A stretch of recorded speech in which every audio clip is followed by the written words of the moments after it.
começando a conversa de redação com a participação do Eduardo Costa e do Júnior Moreira. Você, ouvinte da Itatiaia, também pode participar. Opinar pelo WhatsApp do jornalismo. 99996-7074. 99996-7074. Você manda pra gente uma mensagem de texto com a sua opinião. Não se esqueça de colocar o seu nome, o bairro ou a cidade de onde você está falando. Comércio não essencial fica fechado hoje e amanhã em Belo Horizonte. E reabertura de parte das atividades no estado e na capital desperta ansiedade para o retorno das aulas presenciais. Eduardo Costa, ótimo dia, ótima semana para você. Bom dia e boa semana a todos. Bem. Olha, na minha cabeça, 9 em 10 comerciantes de Belo Horizonte, Contagem e outras cidades que flexibilizaram um pouco estão compreendendo bem. É o chamado novo normal. Não dá para esperar que de uma vez só nós vamos estar com aquela explosão de alegria, de entusiasmo e de vendas a semana inteira. Eu creio que foi um refresco, foi um alívio.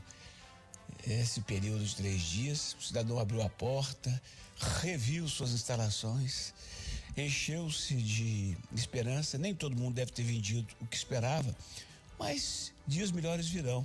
Dá para acreditar. Dentro do chamado novo normal vai ser assim, né? Vai ser progressivo e não acredito que tão cedo a gente tenha lojas vendendo a mesma coisa que vendiam em igual período no ano passado. Vamos com calma, vamos na fé, e o bacana é que cada um dos comerciantes cuide da sua loja, cuide da segurança dos seus clientes, exija isso para poder ajudar também nesse processo de volta gradativa aos dias melhores. Vamos com fé. E aí, Júnior Moreira, avaliação desses dias de funcionamento, expectativa aí para o fechamento hoje e amanhã, a volta na quarta e a ansiedade para o retorno das aulas presenciais. Bom dia mais uma vez. Bom dia mais uma vez, Eustáquio, Eduardo, ouvintes do Conversa de Redação. Olha, Eustáquio, esse formato me agrada muito, sabe? Esse formato de fechar alguns dias, abrir outros, né? Porque se alguém infectou lá na quinta ou na sexta-feira com aquela loucura que foram as ruas de Belo Horizonte, né?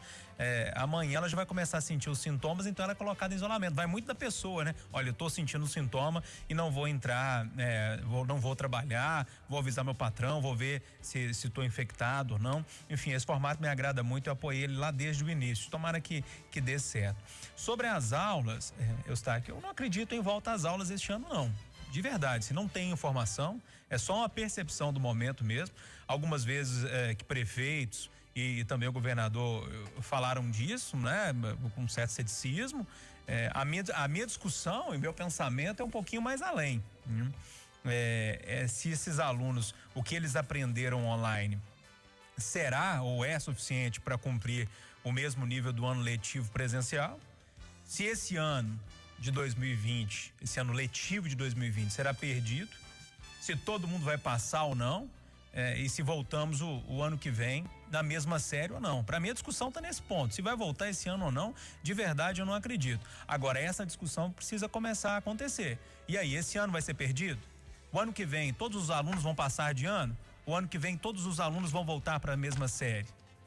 Não sei, eu não acredito que o conteúdo dado online, até porque ele demorou a começar, seja suficiente para que esses alunos aprendam no mesmo nível dos alunos que estavam tendo aula online nas instituições particulares. Para mim, esse ano, infelizmente, está perdido, sem choro, sem confusão. Vamos começar de novo o ano que vem, de forma firme, aproveitar o que foi online e aprofundar um pouquinho mais para a gente pensar em preparar bem esses alunos, porque passar por passar não dá, né? Aqui pelo WhatsApp, o Ricardo Galvão, do Candelária, está dizendo o seguinte: com esse trânsito carregado e comércio fechado, a conta não está fechando. Ele está dizendo, como está fechado, o trânsito está complicado. Olha, Brasil passa de 100 mil óbitos por coronavírus. A média de morte por Covid sobe em Belo Horizonte e em Minas, Júnior Moreira, já são mais de 150 mil infectados. Pois é, Eustáquio, o mesmo levantamento que eu fiz a semana passada, você vai relembrar, eu apontava uma tendência de queda no número de óbitos aqui em Belo Horizonte, eu fiz para essa semana de novo. Vale lembrar que eu pego os dados do boletim divulgado pela Prefeitura de Belo Horizonte, ou seja, com a data de registro da morte, não a data que a morte aconteceu. Infelizmente eu não tive acesso aos dados completos do dia que a morte aconteceu, porque dá uma diferença danada. Se a gente for pensar, só para você ter uma ideia, por exemplo, entre os dias, 27 e 31 de julho, né, que é uma semana completa de 5 dias, né, de segunda a sexta, a média foi de 19 óbitos no boletim. Quando você pega a planilha, e aí eu tinha os dados antigos, do dia do acontecido, essa média cai para 7,4, né? Quase um terço das mortes. Então, dá uma diferença de dados, o que pode apontar que essa tabela que é divulgada da prefeitura para fazer essa média não é mais indicada. Mas, enfim, esses dados dessa semana me assustaram um pouquinho, porque subiu de 19 a média de mortes para 24. Para 24, deu um salto. Mas, repito, é a data de registro, né? Não é a data da morte, o dia que a morte aconteceu. Mas, de qualquer maneira, a gente tá ali, né? Naquela história ali acima de 20, próximo a 20 mortes por dia, mas com a tendência de queda. Graças a Deus, parece que se existir uma próxima onda, ok. Se não existir, a gente tá passando por essa pandemia de forma, assim, com muitas mortes, sim, né? Mas em comparação com outras cidades, com outras capitais, a gente tá passando de uma forma, graças a Deus, um pouco mais tranquila. Eduardo, e a sua opinião? Mais de 100 mil óbitos no Brasil, média de mortes em Belo Horizonte subindo e em Minas, mais de 150 mil infectados. Repito o que disse, acho que na sexta ou quinta aqui, 100 mil mortes não são 100 dias sem ir à escola, não são 100 dias de isolamento dentro de casa. É algo muito triste, porque as pessoas não apenas vivem a tristeza da doença, como o luto da perda, né? E não podem sequer fazer uma despedida como de praxe no acidente. É muito triste, muito. Mas seguir em frente é preciso. Olha a vacina russa chegando. Tem que ter esse olhar, senão a gente não dá conta. É igual em Minas Gerais, 150 mil infectados. Mas por outro lado, o secretário Carlos Eduardo Amaral lembra que 3 semanas atrás, os pedidos de CTI eram da ordem de 400 por dia. 2 semanas atrás era da ordem de 370, eu falo para o estado inteiro. E hoje, semana passada agora, 352. Ou seja, estamos sim no platô com viés de queda, o que é muito, muito animador. Se cada um fizer a sua parte, a gente vai vencer. E olha, quem sabe se a outra onda, quando vier e se vier, já venha com vacina, não é não? É por isso que tem que ter fé. Outra notícia boa que eu quero dividir com as pessoas é que a semana passada ficou aquele astral de... O prefeito de Contagem, por exemplo, procurou a promotora, falou: doutora, eu estou querendo flexibilizar. Falou: a nossa orientação é de que não, mas você vai judiciar? A promotora falou: eu estou esperando lá o procurador-geral, porque Belo Horizonte é diferente. Resultado, eu perguntei para o secretário se a gente podia esperar, tristemente esperar, uma briga do Estado com a Prefeitura da capital para essa semana. Ele não bateu o martelo dizendo que isso não vai acontecer, porque ele é técnico, mas ele deu uma informação tranquilizadora, dizendo que mesmo Belo Horizonte, Contagem e essas outras cidades da micro-região metropolitana, porque a região metropolitana foi dividida em uma macro e depois em micros. Algumas já têm autorização para abrir. E mesmo as que não têm, Belo Horizonte e Contagem, pelos números de sábado, já teriam nessa semana. Então, resumindo a prosa, tudo faz crer que na quarta-feira, depois de manhã, nós vamos ter sim o comércio funcionando em Belo Horizonte, em Contagem, dessas cidades, por 3 dias, conforme o combinado. O que apazigua, o que acalma, o que diminui a tensão, e é disso que nós precisamos para seguir andando. Aqui pelo WhatsApp temos a opinião do Anselmo do bairro Planalto. Ele está falando o seguinte: muita gente comparando os números da Covid no Brasil com outros países. No entanto, não levam em consideração o número da população brasileira, 210 milhões de habitantes. É o posicionamento, a ponderação do Anselmo aqui do bairro Planalto. Ô Eustáquio, sim, faz sentido o que ele está dizendo. Uma vez eu falei isso aqui. Quando falei, eu tinha feito o cálculo. O Brasil não era o segundo país do mundo em Covid, era o 33º. Tem que fazer essa relação, sim, ele está certo. Esse fim de semana, inclusive, quando infelizmente o Brasil passou essa marca de 100 mil óbitos, no Twitter do presidente Jair Bolsonaro, ele retuitou uma mensagem da Secretaria de Comunicação do governo, dizendo exatamente isso, que o Brasil tem índices satisfatórios, vamos dizer assim, de morte por 1 milhão de habitantes. É um dos países que tem um índice menos ruim no mundo. Bom, Júnior, Minas é o estado do Brasil que menos investiu em saúde neste momento de pandemia, nesse período de pandemia?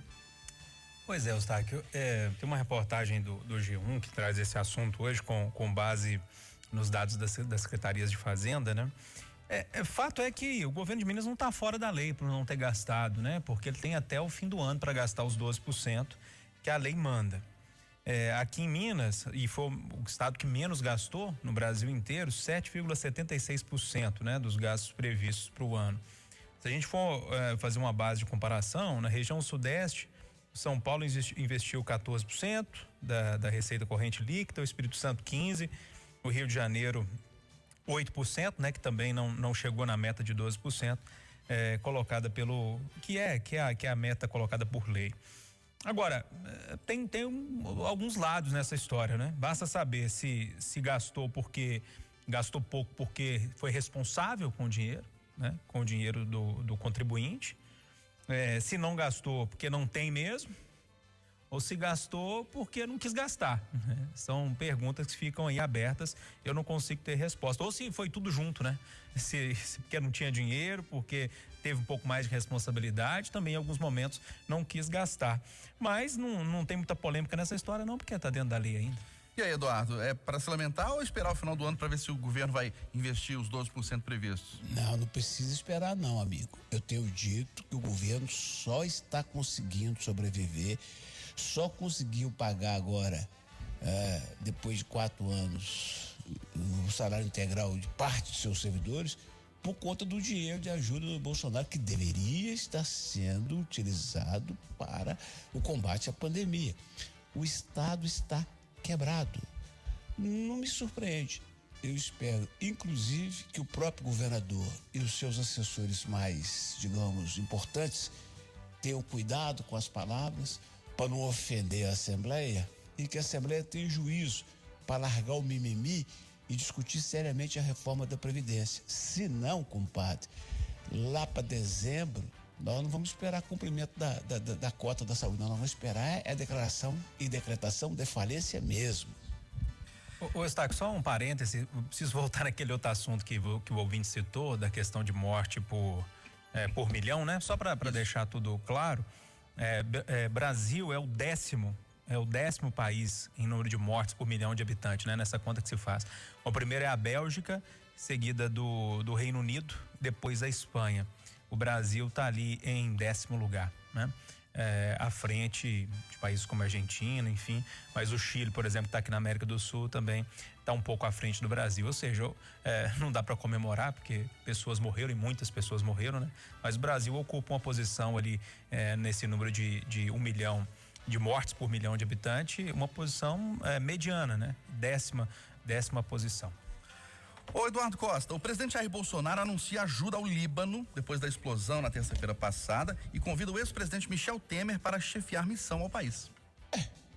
Eu não chamaria o Temer, mas a ajuda é necessária porque os irmãos libaneses estão sofrendo, viu? Eu tinha dito aqui que eu temia o futuro do Líbano, que já vinha fruto e alvo e vítima de uma guerra civil no fim do século passado, que vinha sofrendo com atentados, um deles matou o primeiro-ministro, que vinha no começo do ano sofrendo com pressões da população diante da perda da capacidade de compra, e com a explosão do porto lá, explodem de novo as manifestações, uma situação muito grave.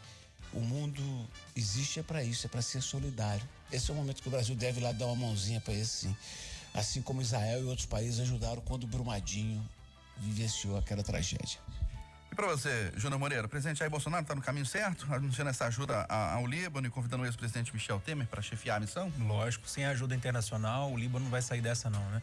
Uma crise, depois de uma guerra civil, uma crise política, social, agora essa crise de abastecimento com o porto lá, que foi completamente destruído, né? Por uma explosão. Eu não vejo problema nenhum em convidar o presidente Michel Temer, ele é filho de libanês, tem um entreveiro aí com a justiça, é réu, né? Agora vai precisar de autorização da justiça para sair do Brasil. Não sei se a justiça vai conceder essa autorização até quarta-feira, que é a previsão que o avião decole aqui do Brasil, né? Sem Michel Temer ou com Michel Temer, é importante que o Brasil vai ajudar de alguma forma e tomara que essa ajuda seja muito útil lá no Líbano, né? Aqui no Brasil tem uma comunidade libanesa gigantesca, né? Uma das maiores do mundo, se não a maior, E tomara que essa ajuda chegue e seja realmente bem útil para eles lá. Ô, Júnior Moreira, enquanto a gente está lamentando bastante essas mortes por Covid-19, lamentando também a violência desenfreada nas últimas horas, nos últimos 2, 3 dias aqui em Belo Horizonte, região metropolitana e na região central. Tivemos uma chacina em Itabirito, 4 pessoas assassinadas, 3 gravemente feridas. De ontem para hoje, o caso de um policial civil numa briga acusado de matar um morador no bairro Buritis, um vizinho. Aquele caso bárbaro no Califórnia, de um homem executado depois de ser tirado do porta-malas, depois passaram com o carro por cima dele. Ontem, um duplo homicídio em Ribeirão das Neves, um preso saía da prisão, ganhou um alvará de soltura, foi assassinado junto com a namorada. O que está acontecendo? Pois é, Eustáquio, parece que a cidade abriu, né? As cidades abriram e junto a criminalidade veio, né? Eu até conversei um pouco com o Luiz Flávio Sapori, que é especialista em segurança pública, nosso colega aqui de comércio de redação, pelo menos 2 vezes por semana ele passa por aqui para trazer os comentários também, e ele disse exatamente isso, que nós estamos retomando ao patamar antes pandemia, né? Então parece que a cidade abriu, as pessoas estão circulando mais, os botecos começaram a abrir, e aí as disputas começam, as confusões começam, e é uma pena, né? Uma pena que isso seja já uma questão habitual, não só aqui em Belo Horizonte, em Minas, mas no Brasil inteiro, de violência, que nós, infelizmente, acabamos acostumando com essa história toda, né? E aí, Eduardo, várias mortes, né? 4 lá em Itabirito, essa do policial civil aqui, né? No Buritis, 2 em Neves, outra no Califórnia. Não devia falar o que vou falar, porque eu não tenho tempo para me explicar. Provavelmente serei mal compreendido por muita gente, mas é o que eu penso. Eu considero a questão das drogas no país mais grave que a pandemia de corona. A multidão que está sendo executada, que está sendo excluída da vida nesse país, é escandalosamente preocupante. Eu fico horrorizado de ver, como que o governo federal, os governos estaduais, o Congresso, as assembleias, as câmaras municipais, as prefeituras não discutem essa questão. Eu tô impressionado com essa pandemia de droga entre nós. As execuções são cada vez mais brutais. Essa do fim de semana, a polícia apreendeu e suspeita que seja uma moça, de 19 anos, que junto com o namorado sequestrou a vítima, levou para um local escolhido. Ele primeiro deu os tiros, depois passou o revólver para ela, que deu os tiros para ele. Me parece até 16, viu, Eduardo? Eu falei o quê? 19. Não sei onde é que eu arrumei 19, não. 16 anos. Ainda bem que você me corrigiu. Esse trem me tira do sério. 16 anos. Deram um monte de tiro, passaram com o carro 2 vezes em cima. Essa pandemia me assusta, mas assim, eu fico, gente, porque o vírus, a gente tem pouco controle. É botar a máscara, manter o distanciamento, rezar e esperar a vacina. Agora as drogas não, a gente tem que fazer alguma coisa. As cidades estão fora de controle. Essa chacina de Itabirito, eu conheço Itabirito, gente. Eu vou lá há 40 anos. Mataram 4 de uma vez, rapaz. Troço absolutamente fora do esquadro. Você não ouve uma autoridade tratar o assunto com a gravidade que ele tem. E as cidades cada vez mais tomadas de indivíduos que você não sabe se estão em condição de rua, se são zumbis tomados pela droga ou se são assaltantes que querem tirar a tranquilidade das nossas famílias. Negócio horroroso. Mas com fé nós vamos romper, seu Estado. E só um detalhe, as secretarias ou subsecretarias de prevenção às drogas, tanto no governo estadual, nos governos municipais, no governo federal, são as que têm menos investimento. Se investe mais na polícia, né, na parte repressiva do que na preventiva. Essas secretarias, que me perdoem os que lá trabalham, o esforço que eles fazem, são faz de conta, seu Estado. Vambora? Bora. 8h59 em Belo Horizonte, final da conversa de redação, final do Jornal da Itatiaia.